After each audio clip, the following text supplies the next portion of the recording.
الحمد للہ رب العالمین والصلاة والسلام علی سید المرسلین وعلی آلہ وصحبہ اجمعین اما بعد فاعوذ باللہ من الشیطان الرجیم بسم اللہ الرحمن الرحیم بل متعت هؤلاء وآباءهم حتى جاءهم الحق ورسول مبین ولما جاءهم الحق قالوا هذا سحر وإنا به كافرون وقالوا لولا نزل هذا القرآن على رجل من القريتين عظيم أهم يقسمون رحمة ربك نحن قسمنا بينهم معيشتهم في الحياة الدنيا ورفعنا بعضهم فوق بعض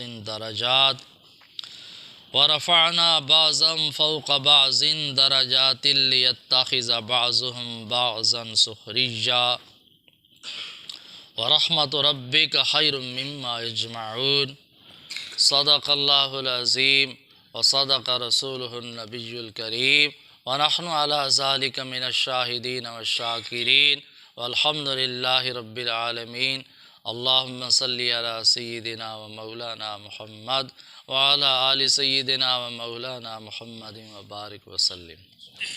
محترم بزرگوں اور دوستو، عزیز بھائیو، الحمدللہ میں نے آپ حضرات کے سامنے سورۃ زخرف کی چند آیات کریمہ تلاوت کی ہیں۔ اللہ رب العالمین نے ان آیات کریمہ میں اپنے ایک عظیم احسان کا ذکر فرمایا ہے۔ اللہ تعالیٰ ارشاد فرماتے ہیں بل متعت هؤلاء وآباءهم حتى جاءهم الحق ورسول مبین، کہ ان لوگوں کے نہ ماننے کے باوجود انہوں نے میری توحید کو نہیں مانا، شرک کرتے رہے، کفر کرتے رہے، نافرمانی کرتے رہے۔ اس کا انجام تو یہ ہونا چاہیے تھا کہ ان کو تباہ و برباد کر دیا جاتا، ان کے نام و نشان مٹا دیا جاتا، لیکن پھر بھی میری رحمت متوجہ ہوئی۔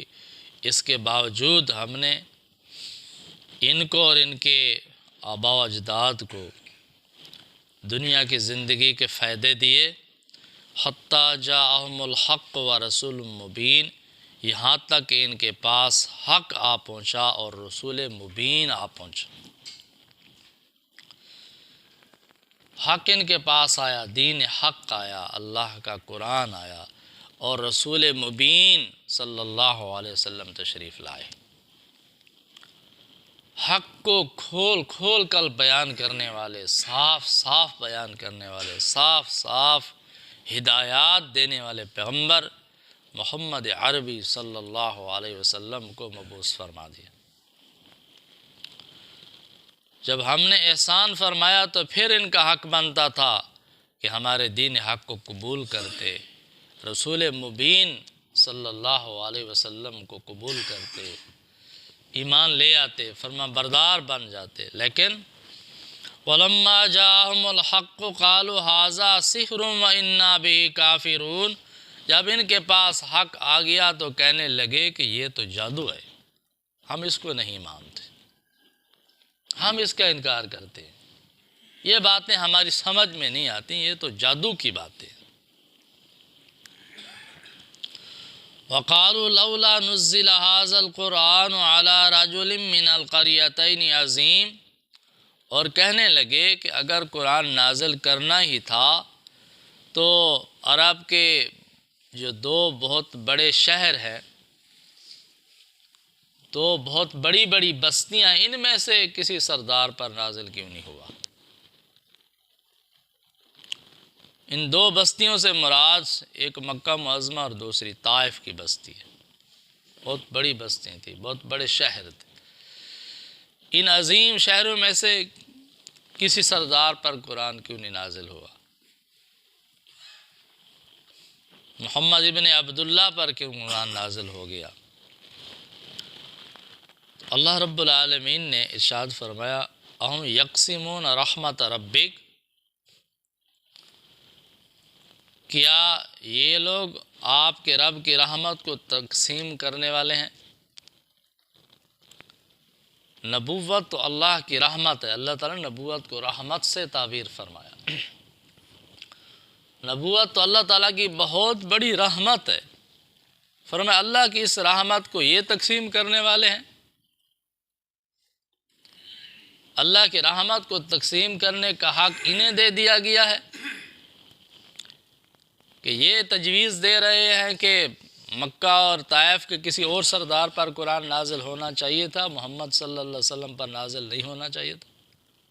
یہ اللہ کو تجویز دے رہے ہیں، اللہ کو مشورے دے رہے ہیں کہ اللہ تعالیٰ نے اپنی رحمت ان کے حوالے کی تھی کہ تم تقسیم کرو، تم تجویز کرو کہ کسے پیغمبر ہونا چاہیے، کسے نبی ہونا چاہیے، کس پر وحی نازل کرنی چاہیے۔ فرمایا اپنی حیثیت دیکھو، تمہاری حیثیت کیا ہے؟ نحن قسمنا بینہم معیشتہم فی الحیات الدنیا، اللہ تعالیٰ ارشاد فرماتے ہیں کہ دنیا کی زندگی میں روزی کے جو ذرائع ہیں، معیشت کے جو ذرائع ہیں، اسباب ہیں، وہ بھی ہم ہی نے تقسیم فرمائے، ان کو تقسیم کرنے والے بھی ہم ہیں۔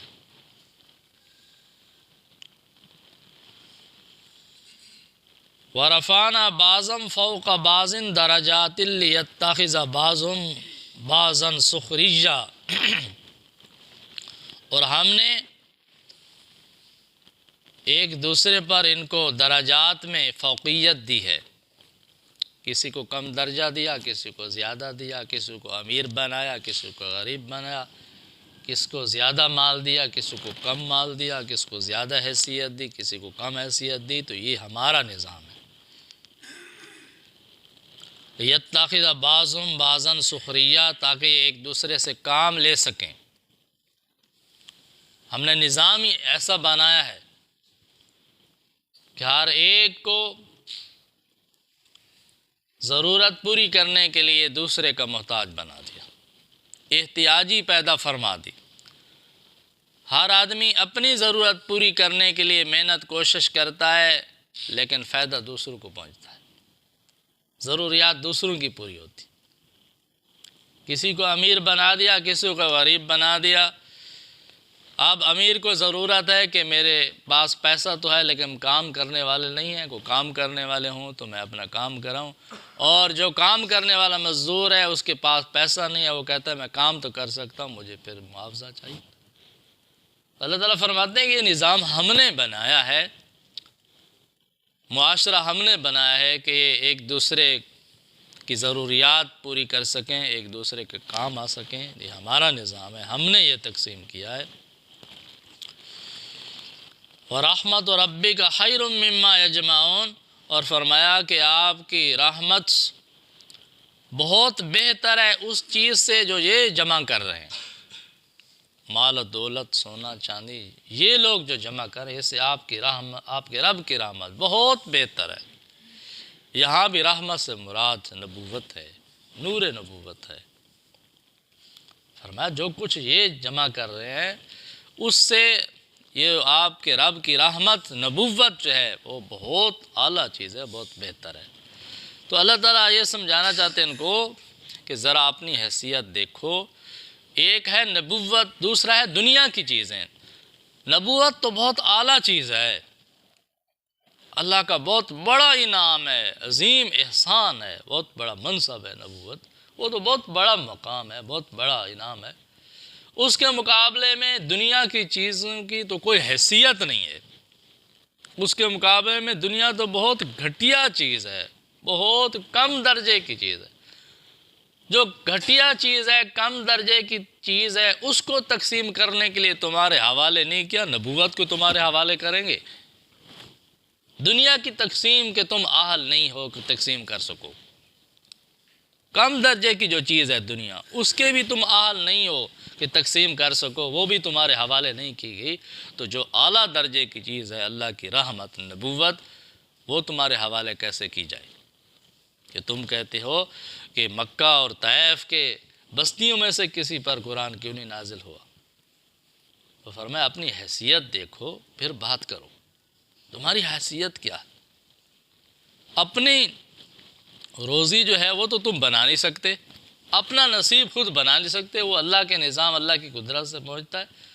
اور جو اللہ کا حکم ہے، اللہ کی رحمت خاص ہے، اس کے متعلق تجویز دے رہے ہو کہ فلاں پر نازل ہونا چاہیے تھا، فلاں پر نہیں نازل ہونا چاہیے۔ فرمایا کہ یہ تمہارا منصب نہیں ہے، تم اس کے اہل نہیں ہو، یہ اللہ تعالیٰ کی اپنی مرضی ہے، اپنا انتخاب ہے، جسے وہ چاہے اسے نبی بنائے، اسے رسول بنائے، یہ اللہ تعالیٰ کی قدرت ہے۔ تو اگر چاہے تو قطرہ قطرہ کو سمندر کر دے، تو اگر چاہے تو قطرہ قطرہ کو سمندر کر دے، اور تو اگر چاہے تو یتیموں کو پیغمبر کر دے۔ اللہ فرماتا ہے یہ میری مرضی ہے، میں عبداللہ کے در یتیم کو پیغمبر بنا دوں، میری مرضی، مجھ سے کوئی پوچھنے والا نہیں۔ تو دعا ہے کہ اللہ تعالیٰ ہم سب کو قرآن کریم کی ان ہدایات پر عمل کرنے کی توفیق عطا فرمائے۔